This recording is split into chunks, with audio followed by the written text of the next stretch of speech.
क्या आपने कभी किसी ऐसे आदमी के बारे में सुना है जो अपनी जिंदगी में कभी एक जंग नहीं हारा? एक ऐसा कमांडर जिसने वक्त की दो सबसे बड़ी सुपर पावर रोमी और फारसी एम्पायर्स को घुटने टेकने पर मजबूर कर दिया। लेकिन इस कहानी का सबसे बड़ा राज ये नहीं है कि वो कैसे जीत गया, बल्कि ये है कि उसने मौत को कैसे गले लगाया।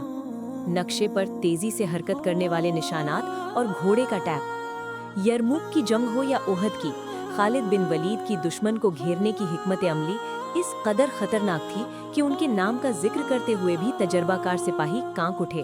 उसे सैफुल्लाह कहा जाता था, यानी अल्लाह की तलवार। लेकिन सोचिए कि जिस आदमी के जिस्म की 1 इंच भी सतह तलवार या तीर से जख्मी नहीं हुई, वो मैदानी जंग में क्यों नहीं मर गया?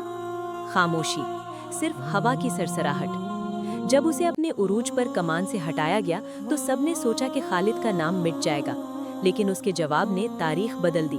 वो बदला लेने के लिए नहीं, बल्कि एक मुख्तलिफ मकसद के लिए लड़ रहा था। ये वो मोड़ है जहां एक आम सिपाही और लेजेंड में फर्क वाज़ेह हो जाता है।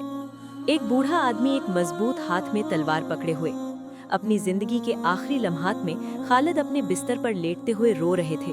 क्यों?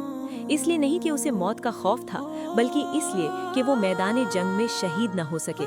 उसने कहा कि मैंने बहुत सी लड़ाइयाँ लड़ी हैं, लेकिन आज मैं यहाँ अपने बिस्तर पर एक गुनहगार की तरह मर रहा हूँ। सूरज तुलू होने का मंजर और एक तलवार जमीन में सरायत कर गई।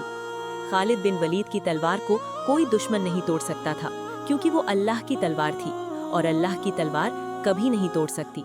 वो दुनिया के उन तमाम लोगों के लिए एक मिसाल बने हुए हैं जो हार मानने से इनकारी हैं। तलवार तो हर कोई उठा लेता है, लेकिन सैफुल्लाह बनने की हिम्मत सदियों में एक ही शख्स के पास होती है।